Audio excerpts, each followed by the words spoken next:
Hello বন্ধুরা, আজকে চলে এসেছি জয়রামপুরে যাওয়ার আরও কিছু ভিডিও ক্লিপস নিয়ে।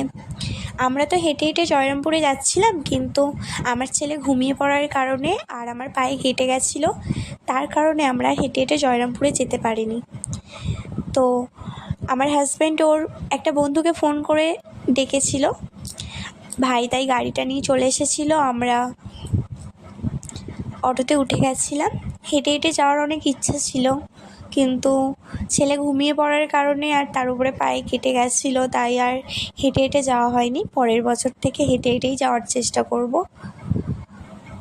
আর আমরা পুরাতন বাজার থেকে জয়রামপুরে যাওয়ার যে গেট আছে ওই পর্যন্ত আমরা হেঁটে হেঁটে গেছিলাম। তারপরে পুরোটা তো আর অটো ঢুকতে দেয়নি, কিছুটা আগে গিয়ে পার্কিং করে আর তারপরে আমরা হেঁটে হেঁটে গেছিলাম। এখান থেকে আমরা হেঁটে হেঁটে গেছিলাম। তো আমার ছেলে তখনও পর্যন্ত ঘুমাচ্ছিল। আমার হাজব্যান্ডের একটা বন্ধুর কোলে ছিল আর ভাই সামনে যাচ্ছিল। তো দেখতেই পাচ্ছ ও এখনও ঘুমাচ্ছে আর আমরা পিছনে যাচ্ছিলাম। তো এখানে অনেক দোকান বসেছিল আর অনেক লোক ছিল। এখান থেকে অনেকটা দূরই হেঁটে হেঁটে যাওয়ার ছিল। তো এখান থেকে অনেক দোকান বসেছিল, তার মধ্যে অনেক কটা ট্যাটু করার যে দোকান হয় সেই দোকানগুলোও বসেছিল। ও এর আগে কোনো দিন মেলা থেকে ট্যাটু করেনি, এই প্রথমবার মেলা থেকে ট্যাটু করলো। এর আগে সব সময় স্টুডিও থেকেই ট্যাটু করেছে। আর আমি ওকে বলেছিলাম যে এখান থেকে ট্যাটু করো না, এখান থেকে ট্যাটু করলে তো অনেক রকম প্রবলেম হয়, স্টুডিও থেকে ট্যাটু করলে সেই প্রবলেমটা আর হয় না। তো ওকে বারণ করার সত্ত্বেও এখান থেকে ট্যাটু করেছিল, বলেছিল কিচ্ছু হবে না।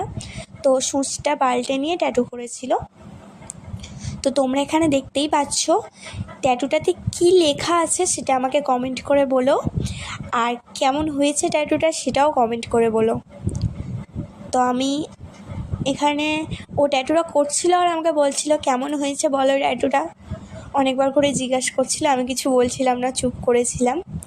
তো তারপরে আমরা পুজো দিয়ে চলে এসেছিলাম মেলাটা ঘোরার জন্য। পুজো দেওয়ার ভিডিও আমি করতে পারিনি, এত ভিড় ছিল আর তার উপরে ছেলেকে নিয়ে প্রচণ্ড ভিড় ছিল, তাই আর ভিডিওটা করে উঠতে পারিনি। আর আমি তো জল ঢালতে বাবার মাথায় জল ঢালতে পারিনি, অনেক ভিড় ছিল আর ছেলেটাও আমার কাছে ছিল, তাই আমার হাজব্যান্ড ঢেলেছিল, আমি পুজো দিয়েছিলাম আর তারপরে এখানে মেলা ঘুরছিলাম। এখানে অনেক দোকান বসেছিল। তোমরা কে কে জয়রামপুরে গেছো আর আমাকে সেটা কমেন্ট করে বলো তোমরা কখন গেছিলে আর কে কে জয়রামপুরে গেছিলে, সেটা ভিডিও